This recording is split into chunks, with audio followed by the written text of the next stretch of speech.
وبث منهما رجالا كثيرا والأرحام إن الله كان عليكم رقيبا ويا أيها الذين آمنوا اتقوا الله. Mengkhatamkan kitab Syarh Sunnah yang ditulis oleh Imam Al-Muzani rahimahullah ta'ala. InsyaAllah kitab berikutnya yang akan kita bahas yaitu kitab yang tidak terlalu tebal ya, kitab atau risalah yang tipis yang berbicara tentang adab. Ya. Para ulama sudah menulis banyak sekali kitab-kitab yang berhubungan tentang adab. Ya. Kemudian juga para ulama yang lain juga menuliskan tentang adab-adab. Pada kesempatan ini kita juga ingin membahas tentang adab, tapi kita ambil dari kitab lokal saja. Dalam artian kitab lokal itu kitab yang ditulis oleh ulama Indonesia sendiri, yaitu kitab Al-Alim Ta'ala. Jadi yang mana kitab beliau sebenarnya bukan itu sudah ada, termasuk beliau sebenarnya termasuk habis maklumat beliau tanda tangani mengatakan wajib untuk seluruh rakyat Jawa Timur, khususnya santri, ketika Inggris datang ke Surabaya, semua berangkat ke Surabaya untuk berjihad. Ya. Semua berangkat ke Surabaya untuk berjihad di tanggal 22 Oktober. Ya, itu resolusi jihad. Ya. Dan itu yang memperakasai adalah Kiai Haji Hasyim Asy'ari. Ya. Jadi wajib jihad. Jadi sebenarnya penjajah di Indonesia itu sebenarnya bukan hanya yang kita pelajari dari sejarah buku LKS dan juga buku paket di SMA dan SMP. Ya, Portugis datang untuk mencari rempah-rempah gitu ya. Sebenarnya bukan itu. Ya.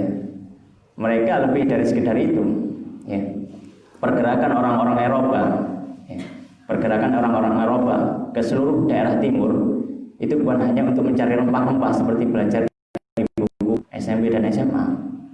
Tapi tujuan mereka adalah untuk mengkristenkan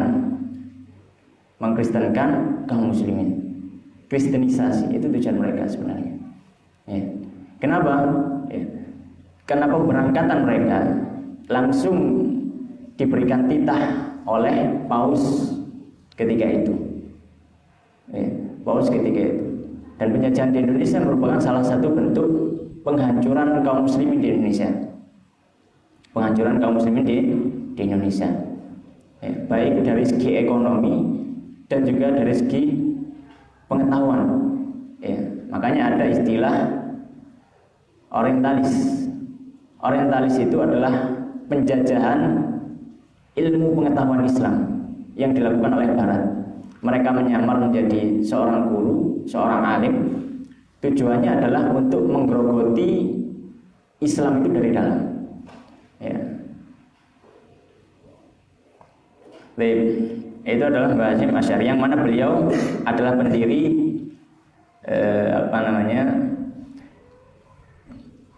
Jamiyah Nahdlatul Ulama, ya, pendiri NU. Ya, beliau adalah pendiri NU. Kemudian beliau menulis beberapa risalah, ya. Ya. Di antaranya adalah Adabul Alim wal Muta'alim ini. Ya. Kemudian juga ada risalah Jami'ah menjelaskan tentang penjelasan sunnah dan juga bid'ah. Dan juga beliau menulis tentang ya, sirah Rasulullah SAW dalam kitab beliau An-Nurul Mubin fi Mahabbati Sayyidil Mursalin. Dan juga tulisan yang lain, ya, ada sekitar 10 kitab beliau. Dan beliau wafat pada bulan Ramadan tahun 1366 Hijriah rahimahullah ta'ala. Ya. Untuk kitab ini sendiri mungkin bisa teman-teman nanti ya beli di toko kalau di Mojokerto ya sama dengan Asalam ya. Asalam ada di sana. Kemarin saya sempat tanya harganya kurang lebih 17.000. Tapi ya kitab yang gundul ya, kitab gundul bahasa Arab gundul. Yang terjemah belum nemu saya. Karena kitab ini memang juga jarang dikaji. Bahkan di pondok-pondok salafiyah ya di pondok-pondok salafiyah itu kadang tidak ngaji ini, kadang ngaji ya, taklim, itu yang lebih populer ya. Kitabnya Mbah Hashim ini juga jarang dikaji di pondok-pondok ya. Kemudian kita masuk ke dalam kitab, masuk ke muqaddimah yang ditulis oleh beliau Kiai Haji Hasyim Asy'ari rahimahullah taala. Qala al-musannif rahimahullah taala, bismillahirrahmanirrahim. Alhamdulillahirabbil alamin wassalatu wassalamu ala sayyidina Muhammadin asyrafil mursalin wa khatamin nabiyyin wa ala alihi thayyibin wa sahbihi at-tahirin ajma'in. Amma ba'd, setelah muqaddimah yang beliau sebutkan tadi, beliau mengatakan faqad ruwiya, telah diriwayatkan an Aisyah, dari Aisyah radhiyallahu taala anha, dari Rasulullah sallallahu alaihi wasallam qala, beliau bersabda, hakul waladi, haknya seorang anak, ala walidihi, atas bapaknya, yaitu kewajiban bapak atas anaknya gitu maksudnya. An yuhsina, untuk memperbagus ismahu, pemberian nama terhadap anaknya. Wa yuhsina, dan memperbagus mardu'ahu, tempat dia menyusu. Wa yuhsina adabahu, dan memperbagus adab dan akhlak anak tersebut. Hadis ini diriwayatkan oleh Imam Baihaqi dalam kitab beliau Syu'abul Iman dari Bunda Aisyah radhiyallahu ta'ala. Beliau di awal kitab ini, di muqaddimah beliau menjelaskan tentang kewajiban seorang bapak kepada anaknya. Ada 3, yaitu memperbagus nama ya, karena nama itu ya, kalau pepatah Indonesia mengatakan nama adalah doa gitu kan. Nama adalah doa. Sebenarnya nama itu juga adalah sebuah harapan. Ya, ketika seorang memberi nama, itu ada harapan di situ. Maka ada juga pensyariatan penggantian nama. Ya. Bukan karena alasan seperti orang-orang ya, masyarakat kadang mengatakan kapoten jeneng gantine jenenge gitu ya. Bukan masalah kapoten, maknanya buruk. Maknanya buruk. Kalau maknanya buruk, maka disunahkan untuk mengganti nama. Rasulullah SAW berapa banyak yang diganti namanya oleh Rasulullah SAW. Bukan hanya manusia, kota pun diganti namanya sama Rasulullah SAW. Apa kota yang namanya diganti sama Rasulullah? Ada yang tahu? Madinah. Asalnya apa namanya? Yathrib. Ya, Yathrib itu artinya celaka. Ya, ketika Rasulullah datang ke Madinah, ya, mosok kutho ya, jenenge ciloko gitu ya. Diganti sama Rasulullah SAW. Dipanggil dengan Madinatul Rasulillah. Namanya aslinya Madinatul Rasulillah gitu. Cuma kemudian masyhur dengan Al-Madinah. Al-nya itu menggantikan Rasulullah tadi. Ya, kalau Al-Madinah berarti kota Madinah gitu. Ya, mengganti nama. Dan juga beberapa sahabat ada yang diganti namanya, ya. Ada yang diganti namanya. Kemudian memperbagus tempat susunya, ya, di mana anak itu menyusu, maka hanya bapak memilih, ya, memilih yang baik. Kemudian yang ketiga adalah memperbaiki akhlaknya. Di sini yang perlu digarisbawahi, yaitu wajib atas seorang bapak untuk mendidik akhlak anaknya. Ya, wajib seorang bapak untuk mendidik akhlak anaknya. Beliau kemudian melanjutkan, wa an Ibnu Sirin, dan dari Ibnu Sirin radhiyallahu ta'ala anhu. Ibnu Sirin seorang tabi'in. Ya, tapi beliau mendoakan dengan radhiyallahu ta'ala anhu, maka ini tidak jadi masalah. Ya, jadi doa radhiyallahu ta'ala anhu ya, memang spesial untuk para sahabat. Tapi kalau didoakan untuk yang lain, maka tidak mengapa. Qala, beliau mengatakan, kanu, para ulama atau para salaf dulu ya, yata'allamuna al-huda, mempelajari hidayah. Hidayah yang dimaksud di sini adalah hidayah tauhid, hidayah ilmu, dan juga hidayah adab. Ya. Tapi karena beliau selanjutnya akan menjelaskan tentang ilmu, maka hidayah yang di sini yang dimaksud adalah hidayah tentang adab. Kanu yata'allamuna al-huda. Para salaf dahulu mempelajari adab, kama yata'allamuna al-ilma, sebagaimana mereka belajar ilmu. Ya. Belajar adab sebagaimana mereka belajar ilmu. Ya. Kemudian, maksudnya bagaimana? Maksudnya dalam hal semangat. Kadang orang itu semangat untuk belajar ilmu. Ya. Kadang orang itu semangat untuk belajar ilmu, menghafal luar biasa semangat. Ya. Untuk menulis misalkan luar biasa semangat. Tapi belajar adab itu yang kadang sulit. Kadang sulit kenapa? Karena adab itu bukan hanya teori saja. Adab tidak bisa hanya teori. Kita belajar misalkan setelah ini, yaitu teori semuanya. Ya, teori semuanya, pengetahuan. Tapi adab itu sebenarnya ilmu aplikatif. Ya, tidak bisa hanya teori. Beda dengan ilmu yang lain misalkan. Ya, beda dengan ilmu yang lain. Ya, meskipun tidak dinamakan, ya, dia tetap berupa ilmu. Ya, dia tetap berupa ilmu seperti itu. Wa 'anil Hasan al-Basri, dan dari Hasan al-Basri radhiyallahu ta'ala anhu, qala, beliau mengatakan, in kana ar-rajulu, jika ada seorang laki-laki liyakhruja fi adabi nafsihi, hendaknya dia belajar untuk mempelajari adab as-sinina tsumma as-sinin, bertahun-tahun kemudian bertahun-tahun. Beliau menjelaskan kalau misalkan ada seorang laki-laki ketika ingin keluar untuk belajar, hendaknya dia mempelajari adab dulu bertahun-tahun lamanya. Karena terkadang adab ini yang sulit untuk diaplikasikan seperti itu. Wa an Sufyan bin Uyainah, dari Sufyan bin Uyainah radhiyallahu ta'ala anhu, anna Rasulullah sallallahu alaihi wasallam huwal mizanul akbar, adalah timbangan yang terbesar. Ya. Wa alaihi tu'radul asya, dan atas timbangan itu segala macam diukur. Ya, jadi ukuran semua hal itu adalah Rasulullah SAW. Wa alaihi tu'radul asya'u ala khalqihi, wa alaihi tu'radul asya'u, dan kepada Rasulullah SAW, ya, diukur semua perkara, ya.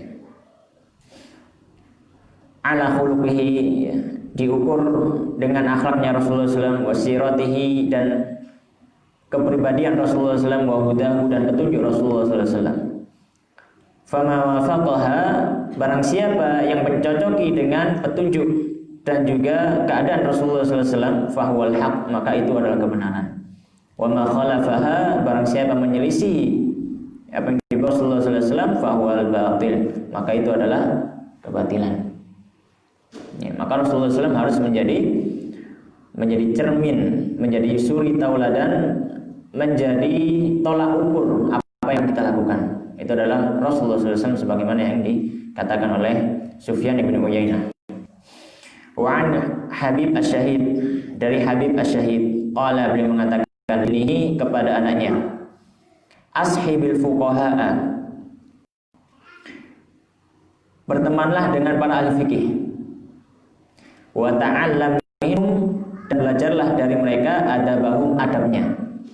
Nah, beliau mengatakan bertemanlah dengan ahli fikih dan belajarlah adabnya. Kenapa beliau nggak bicara kepada anaknya belajarlah kepada ahli fikih dan belajarlah fikihnya, tapi beliau mengatakan belajarlah adabnya, karena terkadang adab itu lebih penting, ya, daripada ilmu itu sendiri, ya, daripada ilmu itu sendiri.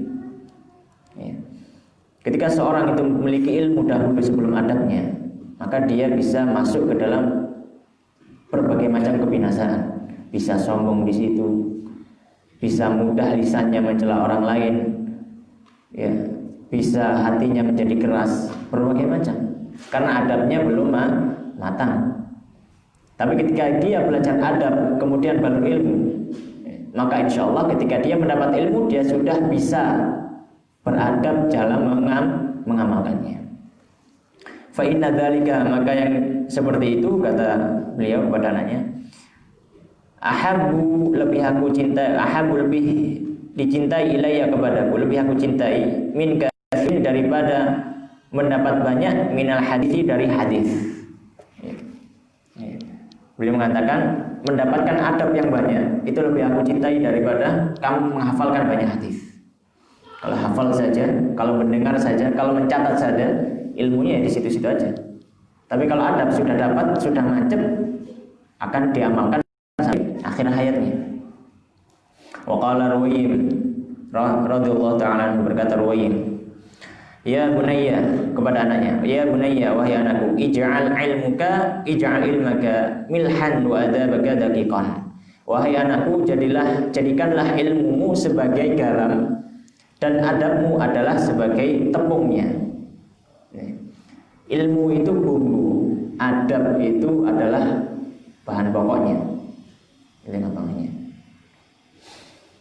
Wa qala Ibnu Mubarak, berkata Ibnu Mubarak radhiyallahu ta'ala anhu, nahnu, kita semua ini, ila qalilin, ya, terhadap yang kecil minal adab, yang sedikit minal adab dari adab, itu ahwaju lebih, ya, ahwaju minna, lebih kita butuhkan, ila kathirin, dari banyak minal ilmi, dari ilmu itu sendiri.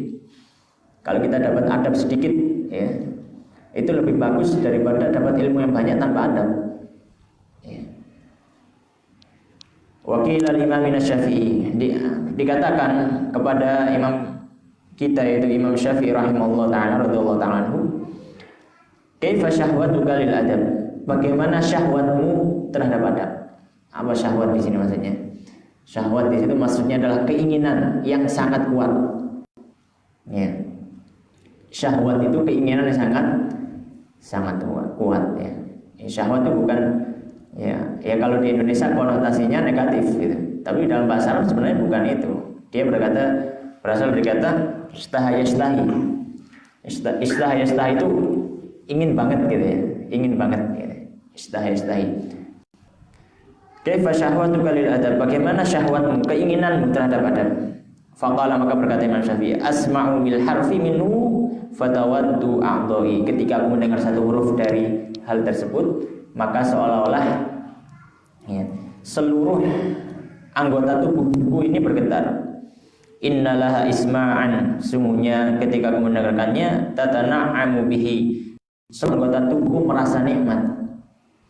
Ya, padahal yang mendengar cuma telinga, tapi seluruh tubuhnya merasa nikmat. Waqila lahu, dikatakan pada beliau, wa kaifa talabuka lahu, bagaimana engkau keinginanmu untuk mencari adab tersebut.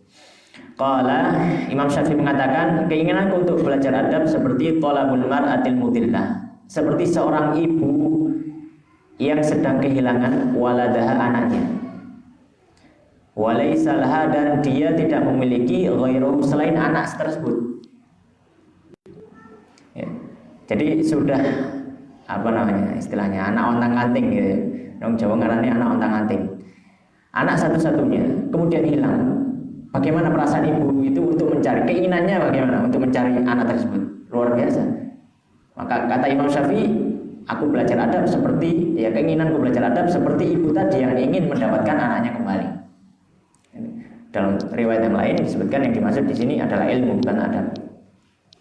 Wa qala ba'dhum, sebagian para ulama mengatakan, at-tauhidu yujibul iman, tauhid itu mengharuskan iman atau mewajibkan iman.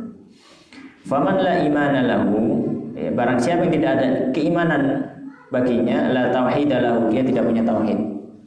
Wal imanu, dan iman itu yujibus syariah, harus berkonsekuensi mengamalkan syariat. Faman la syari'ata lahu, barang siapa yang tidak mau mengamalkan syariat, la imana lahu wa la tauhida lahu, maka dia tidak ada iman dan tidak ada tauhid baginya. Wasyari'atu, dan syariat itu tujibul adaba, berkonsekuensi mengaplikasikan adab. Faman la adaba lahu, barang siapa yang tidak memiliki adab, la syari'ata lahu wa la imana lahu wa la tauhid lahu, maka tidak ada syariat baginya, tidak ada iman baginya, tidak ada tauhid baginya. Dalam artian adab ini seperti buah yang dinikmati orang lain, ya. Buah yang bisa dinikmati orang lain, atau bunga yang bisa dicium harumnya oleh orang lain. Fahadhihi kulluha, maka semua yang sudah kita sebutkan itu adalah nususun sharihatun, ya, nas-nas yang jelas, wa aqwalun muayyidatun, dan ucapan-ucapan yang dikuatkan, wa aqwalun muayyadatun, dan ucapan-ucapan yang dikuatkan binuril ilham, dengan nur ilham, mufassihatan, ya, yang mana fasih, yang jelas, bi'ului makanatil adab, menjelaskan tentang tingginya kedudukan adab, musarrihatan, yang secara gamblang menjelaskan bi anna, bahwasanya sungguhnya jami'al a'mali, seluruh amal perbuatan, ad-diniyati, baik itu berupa agama, qalbian, yang di dalam hati, amal hati, kanat au badaniyatan, atau amal badan, ya, amal badan seperti sholat, ya, dan seterusnya. Qauliyatan, apakah itu amal lisan, ucapan seperti zikir dan seterusnya, au fi'liyatan, atau perbuatan. La yu'tabaru, tidak dianggap syai'un, dengan suatu minha, dari hal tersebut semuanya, kecuali in kana, hal tersebut mahfufan, terselimuti, terhiasi bil mahasinil adabiyah, dengan keindahan-keindahan adab, wal mahamidi sifatiyah, dan sifat-sifat yang terpuji, wal makarimil khuluqiyah, dan akhlak-akhlak yang karimah. Bi'an wa bi'anna, dan bahwasanya tahliyatul amali bil adab, ya, pemolesan amal dengan adab, ajilan, pada saat ini, itu alamatun, tanda qabuluhu, diterimanya amal tersebut, ajilan, pada akhirat nanti. Wa bi annal adaban, sesungguhnya adab, kama yahtaju, sebagaimana butuh ilahi, kepadanya, al muta'allim, orang yang sedang belajar, fi ahwali ta'allumihi, ketika dia dalam masa belajar, ya tawaqqafu alaihi al muallimu, maka seorang guru pun, ya, butuh kepadanya, kepada adab, fi maqamati ta'limihi, ketika dia mendidik atau mengajarkan ilmunya. Jadi adab itu bukan hanya untuk orang yang sedang belajar saja, bahkan orang yang mengajarkan ilmu juga harus lebih beradab. Kenapa? Karena orang yang mengajar akan menjadi, kalau pepatah Jawa mengatakan apa? Ya, guru itu apa? Digugat dan ditiru, gitu. Ya, jadi hendaknya apa namanya? Karena seorang murid akan belajar dari gurunya, maka seorang guru harus lebih beradab dari muridnya. Ya. Maka adab ini dibutuhkan orang yang sedang belajar ataupun orang yang sedang mengajar.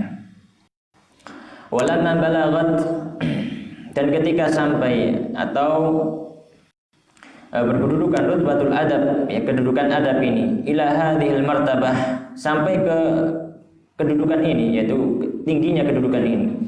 Wa kanat madariku mufassalatihi khiffah, ya. Dan untuk mengetahui perincian adab itu sebenarnya ringan, ya. Sebenarnya ringan. Adab itu teorinya nggak begitu sulit, ya. Kenapa? Karena sebenarnya dalam fitrah manusia itu, ya, kebaikan-kebaikan itu sudah tertanam. Ya, kebaikan-kebaikan itu sudah tertanam. Kalau fitrahnya salim, gitu ya. Kalau fitrahnya salim, ya. Hati yang selamat, hati orang yang, ya, taruhlah dia nggak pernah ngaji, tapi dia baik, gitu. Memandang orang sombong itu sudah tidak suka sifatnya. Sifat sombong itu sudah tidak suka. Ya. Orang yang keluman, ya, dermawan, ya, itu hati yang baik akan menyukai. Ya. Maka dari sini kita tahu sebenarnya adab itu mudah teorinya, cuma kadang prakteknya itu yang sulit.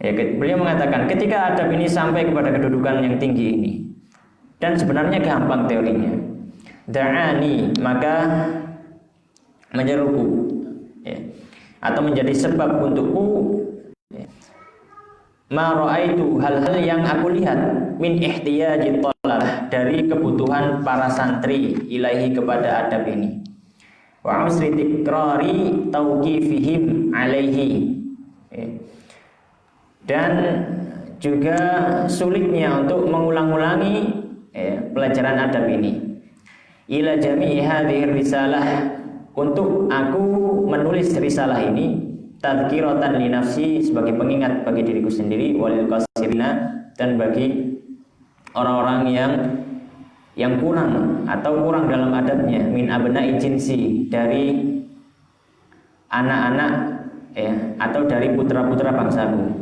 Jinsi itu bangsa, maksudnya Indonesia ya. Wasamaituha, dan aku namai risalah ini adabul alim al-muta'alim, adabul alim al-muta'alim, nafa'allahu biha fil hayati wa ba'dal mamat. Semoga Allah SWT menjadikannya manfaat di dunia dan di kehidupan dan juga setelah matiku. Annahu waliyul hasanah, sungguhnya Allah SWT adalah pemilik segala kebaikan. Teman-teman rahmatullah SWT, itu adalah mukadimah yang disampaikan oleh penulis, yaitu Hafiz Syekh Muhammad Hasyim Asy'ari rahimahullah ta'ala. Masuk ke bab yang pertama. Insyaallah pada malam hari ini kita bahas mukadimah dan juga bab pertama, sebagian dari bab pertama. Bab pertama itu tentang menjelaskan ilmu dan juga ahli ilmu. Babul awwalu, bab yang pertama, fi fadlil ilmi, penjelasan di dalam keutamaan ilmu, wal ulama'i, dan ulama, wa fadli ta'limihi, dan keutamaan mengajarkan ilmu, wa ta'allumihi, dan mengajarkannya. Qala al-musannif rahimahullah ta'ala, berkata musannif rahimahullah ta'ala, Allah SWT firman dalam surat Al-Mujadalah ayat 11, yarfa'illahu, Allah SWT ngangkat alladzina, orang-orang yang amanu, beriman, minkum, dari kalian, walladzina, dan orang-orang utul ilma, yang diberikan ilmu, darajatin, beberapa derajat. Maksudnya adalah wa yarfa'ul ulama'a, Allah mengangkat para ulama, minkum, dari kalian, darajatin, beberapa derajat. Bima, karena apa, jama'u, yang mereka kumpulkan, minal ilmi, dari ilmu, wal amali, dan amalnya. Namanya ulama ya, namanya ulama rabbaniyin ya, itu adalah ulama yang berilmu dan juga mengamalkan ilmunya, bukan hanya berilmu tanpa amal atau amal tanpa ilmu. Itu bukan ulama. Qala Ibnu Abbas radhiyallahu ta'ala anhuma, berkata sahabat Ibnu Abbas radhiyallahu ta'ala anhuma, darajatul ulama, derajatnya para ulama itu fauqal mu'minin, di atas orang-orang beriman, itu bisa bi'imi'ati darajatin, 700 derajat, ma bainad darajataini, antara dua derajat itu seperti khamsumi'ati amin, 500 tahun perjalanan. Jadi derajatnya seorang yang alim, seorang yang berilmu dan mengamalkan ilmunya, antara derajat dia dengan orang yang awam yang tidak tahu ya, itu 700 derajat kata Ibnu Abbas. Di antara dua derajat itu perjalanan sekitar 500 tahun ya, bisa dikalikan ya, 500 kali 700 ya. Wa qala Allah Ta'ala, Allah SWT berfirman, syahidallahu, Allah mempersaksikan, annahu, bahwasanya, la ilaha, tiada sembahan yang berhak disembah secara hak, illahu, kecuali Allah, wal malaikatu, dan mempersaksikan juga al malaikat, wal ulul ilmi, dan ahli ilmu. Surat Al-Imran ayat 18. Fabada'a, maka memulai Allah Ta'ala binafsihi, dengan persaksian dirinya. Wathanna, kemudian menjadikan persaksian kedua, bimalaikatin, dengan persaksiannya malaikat. Wathallasa, dan menjadikan yang ketiga, bi ahlil ilmi, orang-orang ahli ilmu. Wa nahika bihadza syarafan, maka cukuplah bagimu ya dengan hal tersebut sebagai kemuliaan, wa fadlan, dan keutamaan, wa jalalatan, dan keagungan, wa nubulan, dan keindahan. Ketika Allah SWT bersaksi atas dirinya sendiri, ya, atas Allah SWT, bahwasanya tidak ada sesembahan yang berhak diibadahi secara hak kecuali Allah SWT. Kemudian Allah juga menarik dari makhluknya para malaikat untuk ikut mempersaksikan kesaksian yang agung ini. Dan menarik yang ketiga, yang selanjutnya adalah ahli. Ini merupakan kedudukan yang besar bagi ahli. Dalam bab pertama ini beliau banyak menukil hadis dan juga ayat-ayat, jadi kita baca saja. Wa qala Allah Ta'ala, dan berfirman Allah SWT, innama, sungguhnya, yakhsha, yang takut Allah, kepada Allah, min ibadi, dari hamba-hambaku, al ulama'u, hanyalah para ulama. Surat Fatirah ayat 28. Yang takut kepada Allah SWT ya, kepada Allah SWT dari hamba-hambanya, itu hanyalah para ulama, kata Allah SWT. Wa qala Allah Ta'ala, dan Allah SWT berfirman, innal ladzina, sungguhnya orang-orang yang amanu beriman, wa amilu dan beramal as-solihati soleh, ulaika merekalah hum, yaitu mereka itu khairul bariyati, sebaik-baik makhluk. Jadi orang-orang yang beriman dan beramal soleh, mereka sebaik-baik makhluk. Ya. Ila qaulihi ta'ala, hingga firman Allah SWT, dzalika liman khasyiya rabbah. Hal semua itu bagi mereka yang takut terhadap Rabbnya. Surat Al-Bayyinah ayat 7-8. Innal ladzina amanu wa amilus solihati ulaika hum khairul bariyah jazaohum, balasan mereka inda rabbihim jannatu 'adnin tajri min tahtiha al-anharu khalidina fiha abada. Ya, ada banyak balasan yang diberikan Allah SWT. Ya. Surga, ya, radhiyallahu anhum wa radu'an, keridhaan Allah SWT. Ya. Dzalika liman khasyiya rabbah. Kemudian Allah tutup janji-janji semua itu untuk mereka yang takut kepada Allah. Khasyiyah dengan lafaz khasyiyah.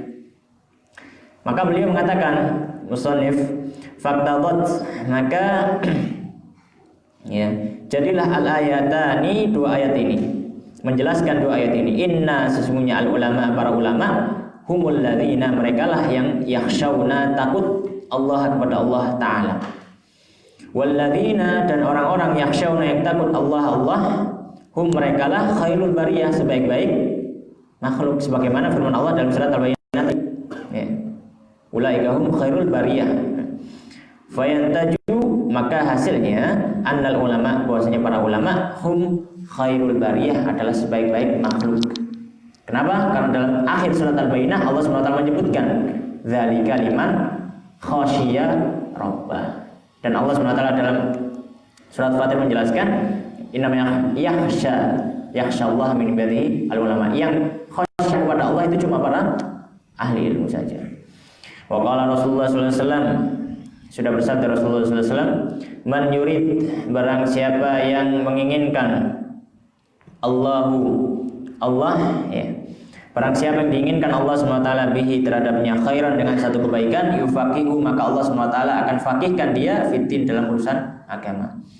Wa qala, dan sabda Rasulullah sallallahu alaihi wasallam, al ulama, para ulama, ya, itu adalah waratsatul anbiya, pewaris para nabi.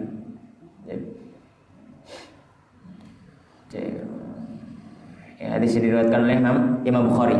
Al ulama waratsatul anbiya, diriwayatkan oleh Imam Bukhari secara mu'allaq, ya, dan juga Ibnu Majah secara mausul. Wa hasbuka, maka cukuplah hadhihi bagimu, hadhihi darajata, derajat ini, majdan, sebagai pujian, wa fakhran, dan kebanggaan, wa bihadhihi rutbati, dan dengan kedudukan ini, syarafan, sebagai kemuliaan, wa dzikran, dan penyebutan, wa idza kana, dan jika adalah rutbata, wa idza kana, dan tidaklah ada, la rutbata, tidak ada kedudukan, fawqan nubuwati, yang lebih tinggi kedudukan kenabian, fala syarafa, maka tidak ada kemuliaan, fawqa syarafil warathati, di atas tingginya kemuliaan para pewaris nabi, litil karutbah, untuk kedudukan tersebut. Ketika Rasulullah menyebutkan ulama adalah pewaris para nabi, maka ini adalah kemuliaan yang sangat tinggi, karena kedudukan nabi tidak ada yang bisa menggantikannya, kedudukan nabi dan rasul. Ya. Yang bisa mendekatinya adalah para ulama sebagai pewarisnya. Wa ghayatul ilmi, dan inti dari atau tujuan dari ilmu tersebut, al-amalu bihi, amal dengannya. Jadi ilmu itu bukan hanya sebagai koleksi saja, ya, bukan hanya sebagai maklumat saja. Ilmu, kalau ilmu agama yang dipelajari, itu intinya adalah amalnya, ya, itu intinya adalah amalnya. Maka tadi di awal beliau menyebutkan bahwasanya ulama yang dimaksud adalah yang menggabungkan antara ilmu dan amal, bukan hanya berilmu tanpa amal, atau beramal terus tanpa ilmu. Li'annahu, karena amal tersebut, samaratuhu, adalah buahnya, wa faidatul umri, ya, dan faedah dari umurnya, wa zadul akhirati, dan bekalnya untuk akhirat.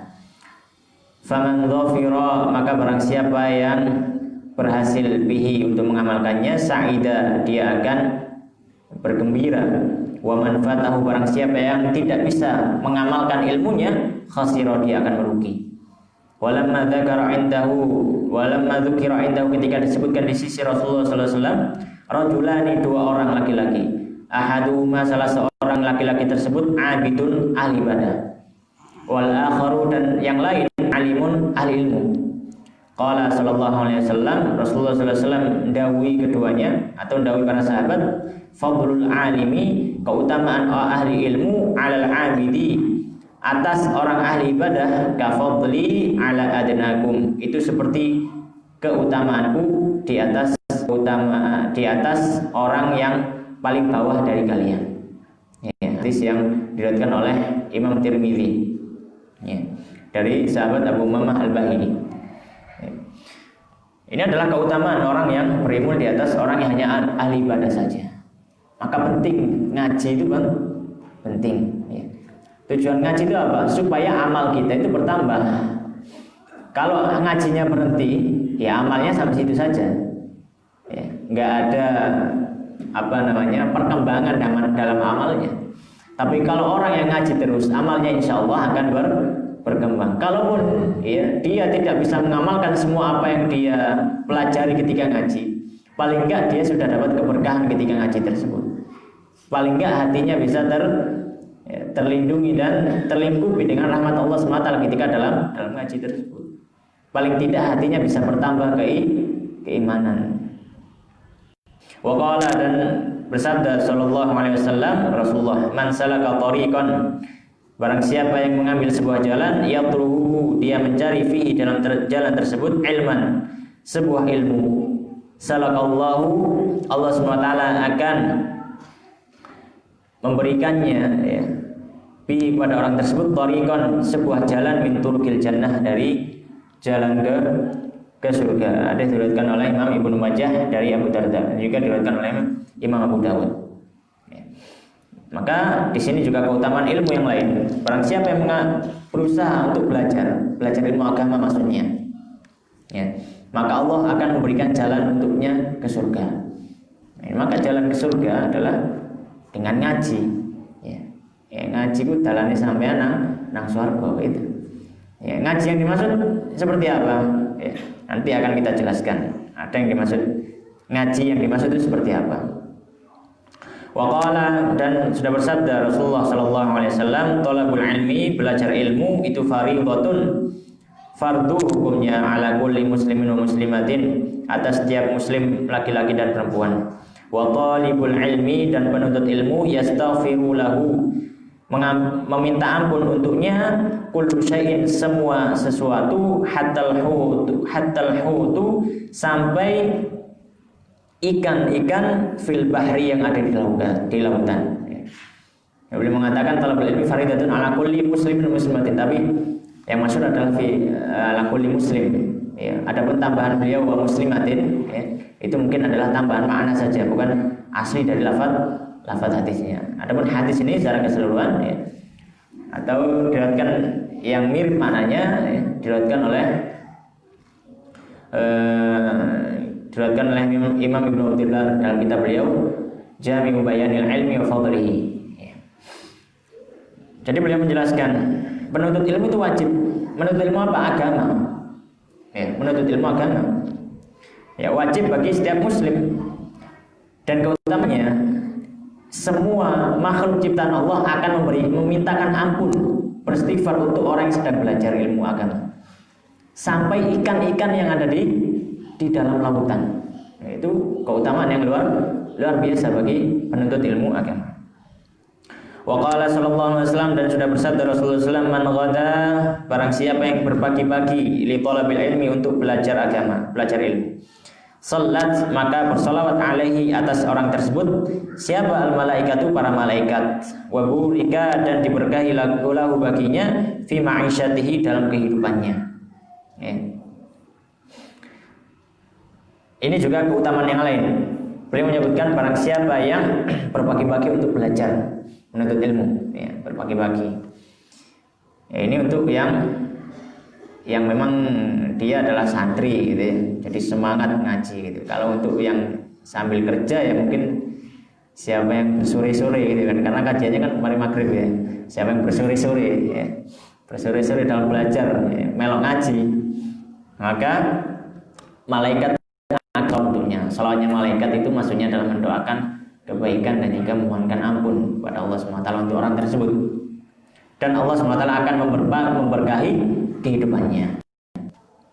Wa qala sallallahu alaihi wasallam, dan Rasulullah SAW bersabda, man ghada ilal masjidi, barang siapa yang pergi ke masjid, barang siapa yang pergi ke masjid, la yuridu, tidak ingin sesuatu, illa an yata'allama khairan, kecuali dia hanya ingin untuk belajar sebuah kebaikan, au yu'allimahu, atau ingin mengajarkan sebuah kebaikan, karena maka ada lahu baginya ka ajri hajin tamin, pahala seperti haji yang sempurna. Nah, ini barang siapa sing gelem ngaji nang masjid ambek ngajar nang masjid, ya, maka pahalanya baginya adalah seperti haji secara sempurna.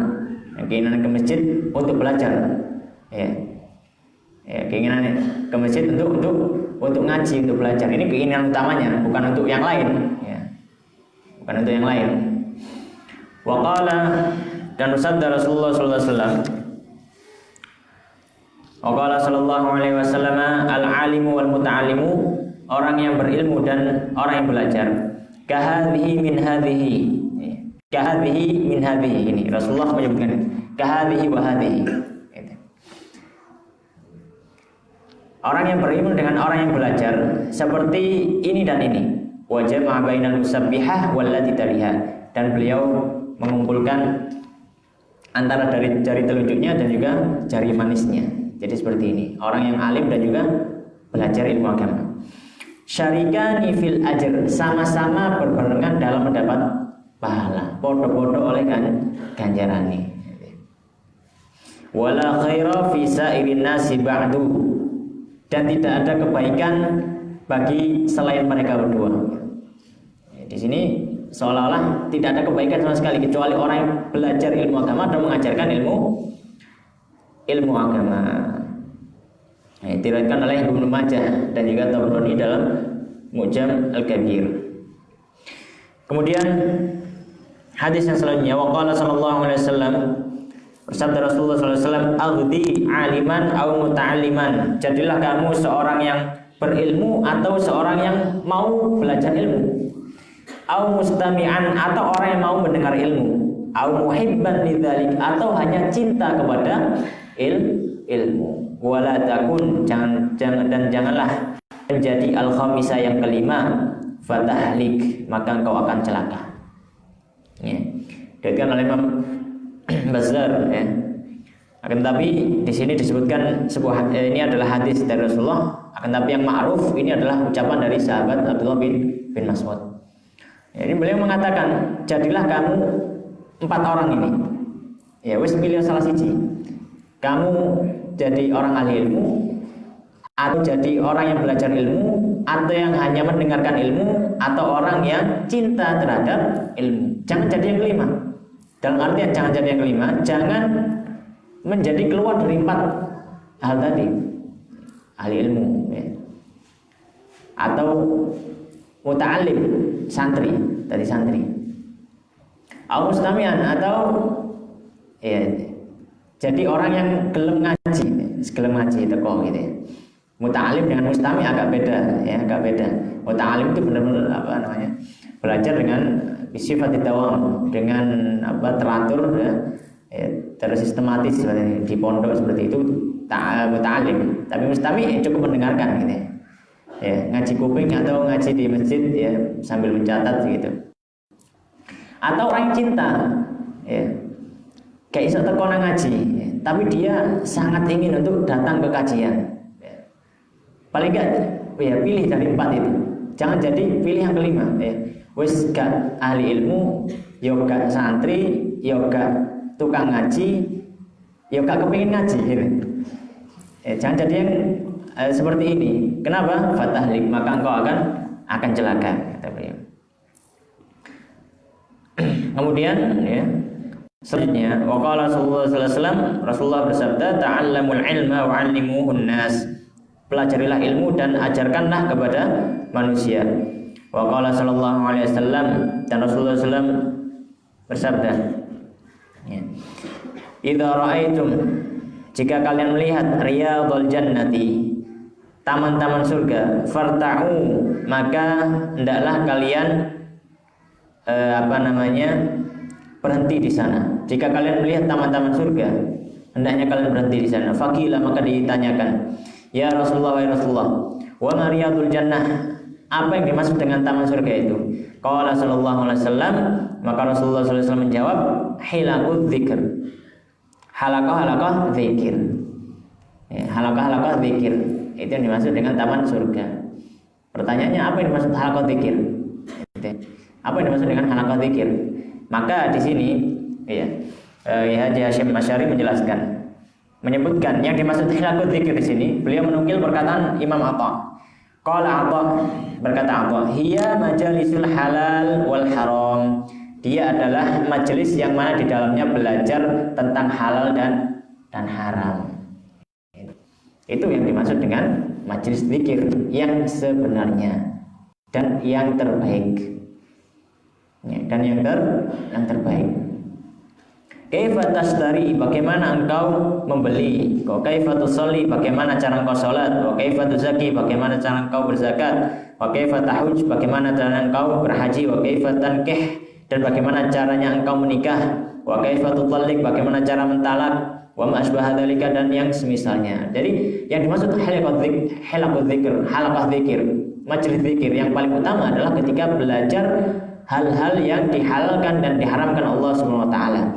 Karena dengan hal tersebut akan bertambah ilmu kita, yang mana otomatis amal kita pun akan semakin baik. Seperti itu. Wa qala sallallahu alaihi wasallam, Rasulullah sallallahu alaihi wasallam juga bersabda, ya, ta'allamul ilma, pelajarilah ilmu, wa'malu bihi, dan beramallah dengannya. Ini juga perintah Rasulullah sallallahu alaihi wasallam. Ya, pelajari ilmu dan beramallah dengannya. Jadi ilmu jangan cuma ditumpuk atau ditulis saja jadi tumpukan kertas gitu ya. Tapi ilmu itu diamalkan ya. Maka para ulama salaf dulu ada yang mengatakan, dahulu kami ketika ingin menghafal sebuah hadis, cara menghafalnya adalah dengan mengamalkannya. Ya. Nyantol nang UTE gitu ya. Ya, jadi ketika mendengar satu hadis dia langsung amalkan supaya dia ingat hadisnya. Ada cerita bahwasanya Imam Ahmad ketika mendengar bahwasanya Rasulullah SAW pernah minta dibekam, ya, pernah dibekam dan memberikan 2 dinar kepada orang yang membekamnya, langsung Imam Ahmad mencari tukang bekam, minta dibekam, terus dia bayar 2 dinar. Gitu. Supaya apa? Supaya untuk menghafal hadis tadi, ya, supaya untuk menghafal hadis tadi. Itu bedanya ulama dulu dengan sekarang. Gitu. Ta'allamul ilma. Waqala sallallahu alaihi wasallam, Rasulullah bersabda, ta'allamul ilma, pelajarilah ilmu, wa kunu min ahli, dan jadilah ahli ilmu. Gitu. Ya. Tapi ini tidak mutlak, dalam artian ya, orang ngaji itu nggak harus dia jadi ahli. Ya. Nggak harus dia jadi ahlinya ahli gitu. Pakarnya pakar gitu, nggak harus gitu. Wong ngaji itu yang penting iso amal, itu yang penting. Ya. Kalau menjadi ahlinya, yaitu alhamdulillah. Itu mauhibah dari Allah SWT, karunia dari Allah SWT. Wa qala sallallahu alaihi wasallam, Rasulullah SAW bersabda, yuzan yaumul qiyamati midadul ulama wa damu syuhada. Pada hari kiamat akan ditimbang, ya. Pada hari kiamat akan ditimbang para ulama dengan darahnya para syuhada, ya. Ada yang mengatakan hadisnya dhaif, sebagaimana yang dikatakan oleh Ali Raqi dalam takhrij beliau terhadap hadis Ihya Ulumuddin. Wa qala sallallahu alaihi wasallam, bersabda Rasulullah sallallahu alaihi wasallam, ma'ubidallahu, tidaklah Allah disembah. Ya, tidaklah Allah SWT disembah bisyai dengan sesuatu afdal yang lebih utama min fikhin, daripada fikih. Fiddini, di dalam agama, wala faqihun wahidun asyaddu ala syaitani min alfi alim. Dan sesungguhnya orang alim, orang yang tahu halal haram satu saja itu lebih berbahaya untuk setan daripada 1000 ibadah. Ya, jadi disini menjelaskan bahwasanya Allah SWT tidaklah disembah dengan sesuatu yang paling utama kecuali atau melebihi keutamaan pengetahuan terhadap halal dan haram. Dan orang yang mengetahui halal dan haram yang dihukumi oleh Allah SWT itu lebih ditakuti setan daripada 1000 ahli ibadah yang tanpa ilmu. Maka di sini ada penjelasan dari hadis-hadis dan juga asar-asar yang sudah disebutkan oleh Kiai Masyari tadi, menjelaskan tentang keutamaan ilmu. Intinya ya, kita harus senantiasa untuk sering-sering berada di dalam majelis ilmu. Insyaallah pada kesempatan selanjutnya kita akan lanjutkan bab yang pertama ini atau pasal yang pertama ini, masih menjelaskan tentang keutamaan ilmu dan juga para ulama. Wallahu ta'ala a'lam wa sallallahu ala nabiyina Muhammadin wa ala alihi wa ashabihi ajma'in. Ada pertanyaan? Ada ya, gampang loh ya. Masih gampang. Kita tutup dengan doa kafaratul majelis. Subhanakallahumma bihamdika asyhadu an la ilaha illa anta astaghfiruka wa atubu ilaik. Wassalamualaikum warahmatullahi wabarakatuh.